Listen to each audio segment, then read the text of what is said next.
আসসালামু আলাইকুম ওয়া রাহমাতুল্লাহ। আজ সূরা নাসের মাধ্যমে আল্লাহ তাআলা আমাদেরকে যে শিক্ষা দিয়েছেন তা বলা হবে ইনশাআল্লাহ। সূরা নাস অর্থ হলো মানবজাতি। এটি কুরআনের ১১৪তম সূরা এবং এটি সর্বশেষ সূরা। এই সূরাটিতে ৬টি আয়াত রয়েছে এবং এটি মক্কায় অবতীর্ণ হয়েছে। সূরাটিতে মানুষের প্রাত্যহিক জীবনের কুমন্ত্রণার উৎস এবং তা থেকে মুক্তির জন্য আল্লাহর কাছে আশ্রয় চাওয়ার শিক্ষা দেওয়া হয়েছে।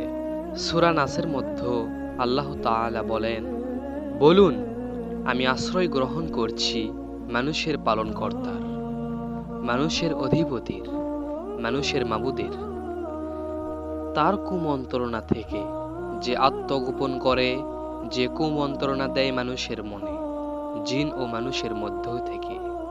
এই সূরার মাধ্যমে মূলত আল্লাহর কাছে কুমন্ত্রণা সৃষ্টিকারী শয়তান ও মানুষের অনিষ্ট থেকে রক্ষা পেতে আশ্রয় চাওয়া হয়েছে।